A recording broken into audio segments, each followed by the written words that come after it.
Thank you. Welcome back to the Hats We Wear. I am happy to have Brenda Ridgley with me today. She's going to talk about the hats that she wears, the joys and struggles of those hats, and how she navigates through them. Thank you, Brenda, for joining me.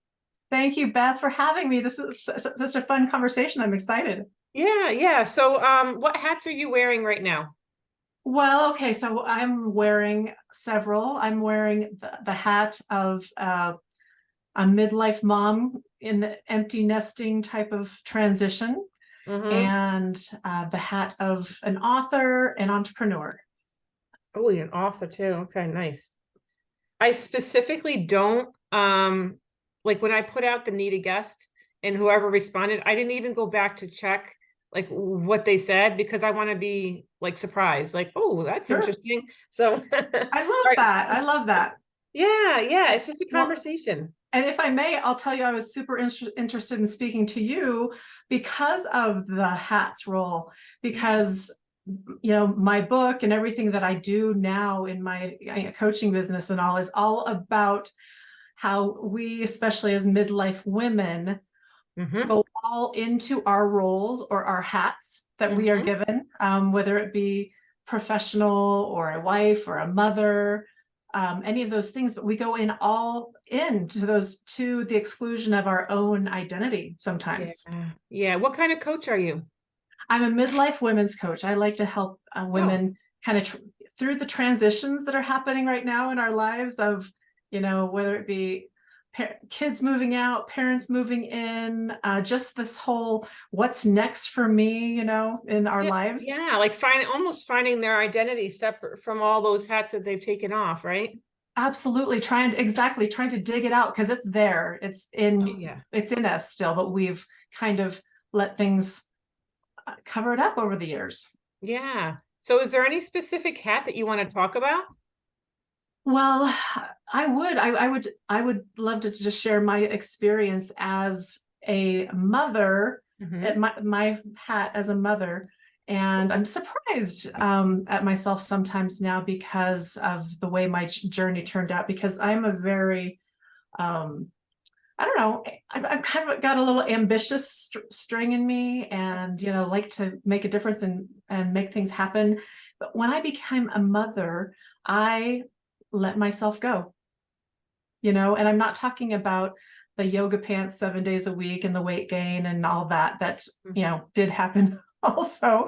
What I'm talking about is I let slowly over decades let go of everything in my life that brought me joy outside of my family because I wanted to be super mom. My hat was super mom. I was going to raise the best kids and give them the most opportunities, and they would want for nothing, but they were going to be good kids and they were going to contribute and not, all this stuff. And I did a pretty okay job of that. I've got two adult children now, 24 and 21, who are really just doing well and just good, solid people that are making a difference in the world. But um, when they started when I realized that they would be flying away soon, I Yeah. had a kind of meltdown of my own because I didn't know who I was anymore outside of that one hat that had become everything to me. And I really went into kind of like a midlife depression, a couple of years of just kind of wandering around, not wanting to get out of bed in the morning, uh, having an incredible huge to-do list like moms and business women and wives all do. We just pack our schedules full, but I didn't want to do any of it anymore. I Yeah. had this just general dissatisfaction in my gut because I didn't know why. Now let me ask you, I want to interject for 1 second for clarity. When you were raising your kids, were you working outside the home or just working in the home? Did you have a business or was it everything was surrounding your children? I did have a business, and throughout, sometimes it was more part-time, but most of the time it was full-time. Okay. Uh, but everything I did, of course, I dug into those roles as well while I was there, while I was on the clock. But Yeah. everything was really I didn't really make a conscious decision, but it did become, everything was around my children. That's interesting. And the reason I ask that is because I think a lot of times we're working in a job that doesn't really satisfy us, and we're doing it for a paycheck, or we're doing it whatever. And the fact that you had to find yourself after your kids grew up, even though you had been working outside the home all that time, I think is going to resonate with a lot of people. So that's Yeah, why I because, wanted some clarity on that. well, thank you. Yeah, yeah, and please don't let me just run over the whole conversation, because, but I just kind of get excited about this part because Yeah. it was, I'm excited now to be on the other side of it, Yeah. because I literally was praying to God, the universe, whoever would listen, what is wrong with me? You know, outside looking in, I had this picture perfect life, but I just didn't feel good. And that gave me more guilt, you know, because I'm like, why do I feel this way? I've got it so much better than so many people. Yep. Why do I don't have a right to feel You this way? know, we tell ourselves we don't have a right to our feelings, don't we? Yeah, And they're valid. They're valid feelings if we have them. absolutely. So I was all in on that one hat, and I Mhm. actually started doing some research, which is why I eventually wrote my book. It's called Lady and the Tribe: How to Create Empowering Friendship Circles. And it's about the woman and the journey through her roles or hats in her life, and how they often lead us to let ourselves go or give away pieces of our identity, and really how to come back from that in a powerful way, and specifically by creating a tribe of support, by building some empowering feminine friendships that really kind of live their lives with you. They're not, you know, our friendships, in my opinion, over the last, 5 to 10 years have become pretty superficial, because a lot of it exists on social media and we have a virtual option for everything. And what I discovered in myself was that I had basically let them go. And even though we were keeping up, I didn't know their lives anymore. They didn't know Yeah. me. Yeah. You only post the positive stuff, right? And Mhm. all of my worries and my concerns and my fears and my failures, I kept to myself. And you kind of feel like, you're just putting all this good stuff out there, but you really don't feel it. It doesn't feel good, and you don't feel Mm. seen and heard and known. And that's when I discovered, gosh, I've got to get out there and reconnect in a big, powerful way. Is that how you pulled yourself out of not wanting to get out of bed? What were the steps? Like, how did you overcome that? Because I'm sure there are people right now whose kids are grown Mhm. up and they don't Yeah. need them in the same way. What was the first step of pulling yourself out of that, do you think? Yeah, well, when I wasn't seeing a lot of results just from trying to be open to the universe, I did that research, and what I kind of determined was I was lonely, believe it or Mm. not. Even though I Okay. was surrounded by people 24/7, I wasn't out there in a, Connecting. in a vulnerable enough way, Yeah. right? Yeah. Right. So just recognizing that in yourself, that who do you know that you can really really really share your heart with, and if you don't have anyone, you got some work to do. And that's when the first steps were, anyone I did have some history with of any kind that I'd kind of let become superficial, I've neglected the relationship, I reached out and I said, hey, I miss you like crazy, and I need to talk to you. Can we have a coffee or a lunch, and just kind of share my experience. And the funny thing was, Beth, that I many times got the same message back. Oh my gosh, I'm feeling the same way. Yeah. I'm Yeah. feeling I'm in the silo. Yeah. And that's resonating with me so much. I'm thinking of two of my best friends that we just don't talk often enough. And when we get together, we always have so much fun, but then life takes over. And yeah, making a conscious effort to reconnect with people. I'm going to put that on my to-do list as a Yeah, number so one thing, you know? so that's the first step, and just Yeah. kind of getting real just a little bit, Yeah. and saying, we have this history, and I would love to start from this day living alongside of you. And not that we talk every day or whatever, Mhm. but I want to see you more. And there's a bunch of different steps that I share as far as just kind of keeping this connection active and growing rather than just stagnating or declining. Great. And then there's a lot of people who like, I don't have anybody anymore. You know, I don't know who that person would be. And just reaching out and getting, you know, just finding new ways to meet new people, which is kind of scary as an adult. It's not as easy to find friends as an adult, right? Yeah. Yeah, no, that's so true. And I left a 17-year career as a middle school teacher to start my own business. I'm a coach as well, and an educational consultant. And in the coaching, I did a values exercise and I reevaluated my values. And one of the ones that was in my top 10, which had never been before, was connection to other people. So hence the podcast. That was the purpose for this, is just to connect with people that I don't know. Yeah. And just literally just that connection for 45 minutes that may lead to something more, that may not, but it's just connecting with people. So I know there are a lot of listeners and a lot of people in a group that I'm in that feel like they're very alone. They don't have the opportunity to get out because they have children with special needs. And what would you say, is there something that they can do to start this process of meeting people?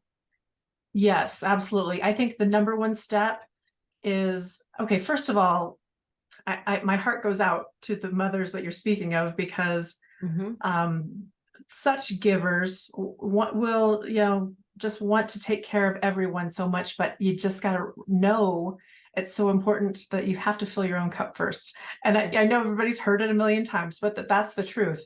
And the first thing I would suggest is explore some of your interests. What are the things that you used to like to do when you were a kid or a young adult, before you had kids, BK, I like to say, or before you got into the real world, you know, what was it? Was it art? Was it hiking? Was it yoga? What was it that you loved to do? And find a group or an opportunity to get involved with that again, because you're going to go, let's say you find a meetup that likes to go on hikes. Okay, great. So you show up not once, not twice, but 3 times, because the first time feels awkward, you know, you don't know anybody and it's so weird. And that's natural. Everybody feels that way. Guess what? You're not alone. The second time feels just a little better. You start to see some people that, you know, maybe were there last time. And then by the third time, you really belong there. I'm sorry, my bangs I'm not used to them this way. And the reverse thing here. So you'll start recognizing people, and that's the opportunity to start up a conversation, you know, and you already have something in common that you like. So it's easy to start a conversation. Hey, I'm here because of this, and I used to do this when I was in high school, and I'm just getting back into it. What about you? And then you kind of zip it and you listen attentively. Because people feel like, okay, I got to show up and I got to be interesting and I got to da da da da. No, you don't. All you have to do is say hello and ask them a question and let them answer. That is such a fast track to friendship, because nobody really listens very well anymore, Beth, if you haven't noticed. Everybody's thinking about what they're going to say next, or how they're going to respond, or how they're going to be interesting now. Just sit back and go, wow, is that right? Maybe ask a follow-up question. Oh my gosh, people will love that. So be naturally curious. Steps. I love that you gave like a quantifiable goal, like show up 3 times, not just, okay, then find this group and hang out. It's no, show up 3 times. I love that, because then people can know, all right, how it feels awkward the first time. Oh, but Brenda said it would. So, all right, let me try it again. You know, so that's perfect. Good. Yeah. Well, I'm glad that, I think it's so important. And I guess one last key is, whenever you do find someone that you like kind of are jiving with or vibing with, or whatever you want to call it, invite them to a coffee or a lunch separate from that event, because you want to show first you're interested in learning more about them, but by taking it to another location of sorts, that just kind of deepens that connection in a way, because it's not stuck right there that I have to wait for a month every time for that event to come up, you know? Yeah, true. At least exchange numbers, you know, Yeah, and you can, you know, text, all right, let's get in touch and we'll figure out a date that works for us. Yeah, even if you can't figure it out right then and there. How did you get into a midlife women's coach? What led you to that after, I'm assuming, from your transformation, figuring out what you needed to do to get out of your slump? yeah, But that's a what great led question. you to So that coaching? yeah, well, thank you. That's a great question. So, I've always been in the people side of business. I have a master's degree in human resources, and I've always worked on growing and developing people for their to become their next best whatever, Hmm. and did that pretty much in a professional capacity for many years. But it wasn't through until my journey that I decided I really want to transition and shift focus to help midlife women because it's so near and dear to my heart. And I found so many women as I researched and wrote my book that were feeling the same thing but felt alone. And I just want this to shout out to everyone: you're not alone. We're in this together. We were built to belong, and we just lost track of that, and we need to get back on course. So, I went through my experience. I wrote the book. And since then, I have become a certified life coach, just to kind of tack on whatever that means, right? Yeah. Because a lot of our experience just comes from just our whole life, right? And that's life coach. Hmm. Um, oh shoot, I had a question talking about midlife. There it goes. The question went. Oh, it was a good one too. I'll think about it. Yeah, you'll think Um, about it. But I oh, love doing women's retreats. I have a couple. I host the Whole You retreat at least twice a year. November's I've got one all coming up, and then in May here in Breckenridge, Colorado, and then have some international retreats as well. oh, I love that. So how do you get your clients? Like how do you reach them to begin with? Yeah, so that's a great question, isn't it, Beth? It's How how do you do do it? The we marketing. Hmm. right? How do Yeah. we get what we know? How we know we can help Yes. people? Yeah. How do we find those people? I don't really have a great answer. I do a lot of blogging. I write.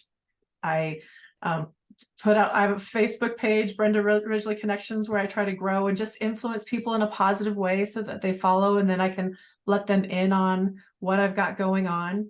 I have a monthly group called Discovery Tribe that I bring a bunch of women together that we work on personal growth together, but then also they are able to make those connections and bonds with other midlife women on a regular Hmm. basis and kind of their own little tribe of sorts.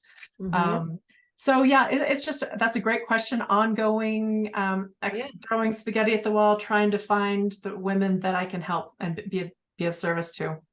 And I think it's important to note as well. I remembered the question. Um, it's important to note that you have to take action. You can be miserable, but just sitting there in your misery is not helping anything. So I know it's hard sometimes to get unstuck when you are stuck, but that's when you need to reach out for help and you need to take action. So if it is just reaching out to the phone and texting someone, you've got to do something. So it's not a passive, you're not going to get out of it by being passive. You need to be active. Did you find that Right. as well? And are you finding that your clients are getting stuck and they don't want to do anything at all to help themselves? Once I get them in conversation, Hmm. then I feel like we have a pretty solid track record out of whatever funk they're in, for Good, sure. good. I don't find that they really want to stay there anymore. They've identified that they're not there. They've learned that we were created to be joyful, not dissatisfied. And we just got to figure out, I start by working on, first of all, their own inner being and their own why. What gets them out of the bed? What do they live for? What will they die for? Because a lot of people don't even know anymore. We get fed so much information. We're given information so much on a regular basis that we don't know what we think anymore, Oh, even, it's right? so true. It's so true. And we don't know what really is our belief and what's a belief we're just dragging from childhood. And yeah, there's so much unpacking to do. But I feel like um it's almost like you have to unpack that and be good with yourself before you can really get out of that loneliness phase. Because yeah, you can sit in a group of people, but if you aren't engaging, if you aren't where a place where you're comfortable with yourself, you're still going to be lonely sitting in this circle of these wonderful women who are having a great conversation, but you're sitting outside of it, even though you're right next to them. Right. Absolutely. I fully believe that you, and I teach this, you are the leader of your tribe. And the first thing we have to get right is you, because you are the magnet to attract the people in your life that can support you best. So we got to figure you out first, right? And get to a place where your light is shining so that the right people are drawn to you. Yeah. And that's a hard thing I found with clients to get them to understand sometimes, is that they have control over it because they don't think that they do. You know, they see themselves in all these situations and they don't look at what the common denominator is. You know, and that's a hard thing. It's a step that needs to happen. So I love that you're working with this specific group of women, because I'm at that age as well. And I just left a 17-year career as a teacher to start a new path. Congratulations. And thank you. Was it terrifying? Absolutely. But it's also very freeing because I know I'm doing what I'm meant to do. Right. So I love that you're working with the midlife women, because that's where we've given so much for so long. Now it's time for us. And it was time for us before, we just didn't know it. Right. And not only that, Beth, but I believe that, well, the Dalai Lama back, oh gosh, about 12, 13 years ago said something to the effect of, the world will be saved by the Western woman. And I believe that who better to save the world than the midlife woman who has learned so much, who has given so much, who has so much empathy, who always thinks about win-win solutions, who thinks outside of the box, who's not competitive, to become whole again and live in her power and save the world in her own unique way that only she can. I believe every one of us has that in us. Oh yeah. I had a wonderful conversation with someone a couple hours ago, a guest on my podcast, and she was just speaking about the same exact thing, the power of women, and stepping into what we already know exists. It's just held down. There's just so much stuff on top of it that needs to be uncovered. It's already within us. And as a coach, I do the same thing. I don't tell my clients what to do. I just ask them questions and help them figure out what they already know. And they're most of the time they're like, oh wow, I didn't even know I knew that. Yep. It's a great gift to have that sounding board of a coach. And sometimes that's all they need, right? They just need a space. They just need someone to hold space for them and let them verbally vomit and just get the energy out. Well, we've had mentors and coaches our whole life. We had teachers, we had our parents, we had athletic coaches, we had whatever, club leaders, and we've had people in our careers that have been led and mentored us. Why do we think once we're adults that we don't need that help anymore? Good question. We do need that help, and we need to be able to tell ourselves that we deserve it. Yeah, it's funny that you mentioned that, because my next video is going to be about getting rid of the word should, because I've been hearing so many people saying, well, you're 35 years old, you should know this by now, or you're so-and-so years old, you should know this by now. But the fact is you don't, because no one ever showed you. So being a middle school teacher for so long, I realized there's really not much difference between a middle school child and an adult. Just the number of times you went around the sun, because you're just dragging the stuff from childhood with you, still there, unless you have someone to help you unpack it. That's true. Good point. I love that visual. It's true though, isn't it? Yeah. You always look down at, oh, why are you living in your parents' basement, not working? Well, there's a reason. Let's see if we can unpack why that is. Yeah, absolutely. So, what hat do you want to put on? Is there any hat that you're like, oh, I want to try that? Well, I am kind of in the process of, I'm writing again. I have another book that's about halfway completed. Nice. all about this great, what we as midlife women have to bring to the table to change the world. So so I'm trying to get my author hat on quite regularly now. Good for you. Good for you. Is it like a take on the Lady in the Tribe, that one, or is it a completely different type of Yeah, book? it's a lot of it comes from my experience and my interviews. So I wouldn't say that it's like you don't have to read one before the other or anything like that. It would be in the same genre probably, Yeah, self-help but thing. yeah, it's a unique topic. It's called "And She Lived: Ignite Your Life's Purpose and Save the World." Ooh, Give you nice. goosebumps a little Ignite bit. your life's purpose and save the world. If that's not empowering, what is?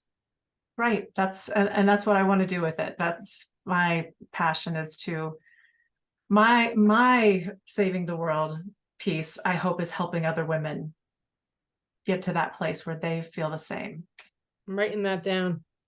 Um, so do you have a website where people can, if they want to work with you, or where they Yep, can find your I sure do. book? It's my name. It's BrendaRidgley.com, and I'll just spell it because my last name is a little funny. It's BrendaRidgley.com. And that's where you can find, my retreats, my coaching, any events that I'm involved with, and just lots of opportunities to connect with other women. How often do you do retreats? Right now, it's twice a year. It's in November and May, Nice. and I'm looking at expanding next year into maybe Costa Rica.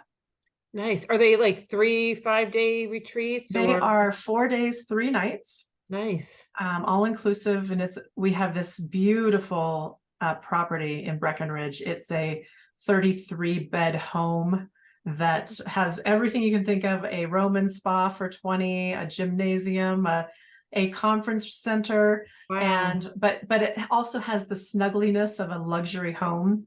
So Yeah. we all get in there, and so it's personal growth workshops throughout the weekend, plus massage, plus facials, and even headshots if you want, in this beautiful mountain area. Or just grab your book and find a corner, because it's such a big property. Even though we have 15 guests and 8 leaders, you could always find a corner to sneak away and do some journaling or whatever you I need. was just going to ask you how many people. So 15 is a nice number.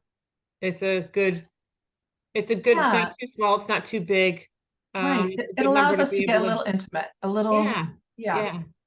And then you have you said you have 8 people that are speakers. Yeah, so no, I have 3 speakers, and then I have my yoga instructor, of course, and she's really a teacher, not just it's just not just a yoga class, right? Yeah. And then I have, an event photographer that comes and captures the weekend so Wonderful. that women can take some pictures home, and That a sounds great. stylist Yeah. that helps women do their makeup again. How long has it been since you've had your makeup done and you maybe My a wedding, my nice photo first wedding. taken, I actually had right? my makeup done. How many years was that? Yeah, I know. So it's Yeah. time. Hmm.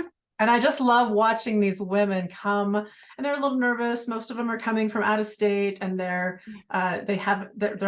traveling solo maybe for the first time, and they don't know what to expect. And Yeah. by the end of the weekend, they're just kind of blooming, blooming, blooming. And by the end, of course, there's hugs and there's tears and there's Yeah. the connections for life. Yeah. Oh, I'm gonna have to look into that. Yeah, That it's sounds called the wonderful. Whole You Retreat. That sounds wonderful. Mhm. Oh my gosh. So is Mhm. there anything else you want to add before we go?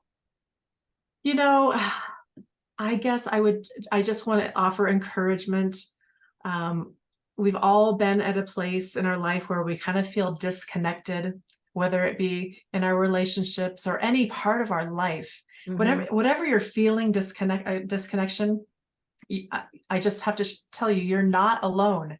And there are people out there that are experiencing it right alongside you, but you don't Yeah. even know it. But it takes those relationships and that connection beyond that superficial, beyond the social media, to really even see yourself, because we see ourselves as others relate to us.